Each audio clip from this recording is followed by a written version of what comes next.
হ্যাঁ, সবাই কেমন আছেন? এই দুপুরবেলা সকাল থেকে সেই মাঠে দৌড়াচ্ছি।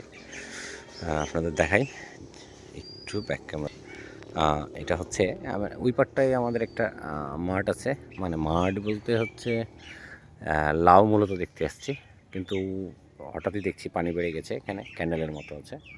এই কারণে ওই পারটায় যেতে পারতেছে না। আমার দাদা গিয়েছে, সাথে এটা কলা বাগান। এই যে চমৎকার ছোট ছোট গাছ, কলার কাঁচ পড়েছে। এগুলা আমাদের সাগর কলা আর কি। এই যে দেখছেন ক্যানেল, এই পারে আমাদের দুইজন লোক বসে আছে, আমরা যেতে পারতেছে না। আকাশটা চমৎকার। অনেকদিন পরে এরকম ক্যানেলের পাশে ঘোরাঘুরি করতেছি, ভাবলাম একটু ভিডিও করে ফেলি। কলা প্রত্যেকটা কাঁচ কত টাকায় বিক্রি হবে জানি না। কলা বাগানে সুন্দর, এখন পর্যন্ত ম্যাক্সিমাম গাছেই কি বলে যে কলার কাঁচ পড়েছে। মোটামুটি 10টা-11টা করে কাঁচে ছড়িয়ে আছে আর কি। এটা অলমোস্ট এখনও অনেক দিন সময়ের ব্যাপার, আশা করতেছি আরও হয়তো 2 মাস কাছাকাছি।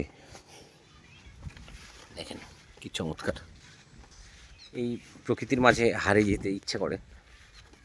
দেখেন যে মাঠে ঘাটে দৌড়াচ্ছি, বেশ ভালোই লাগতেছে। প্রচণ্ড গরম কয়েকদিন রোদের কারণে, আজকে সারাদিন রোদের মধ্যে, এখনই আকাশটা একটু মেঘলা মেঘলা ভাব। তো আপনাদেরকে আপডেট দিতেই থাকি, দেখাতেই থাকি। মানুষজন পার হচ্ছে, এই যে কলা।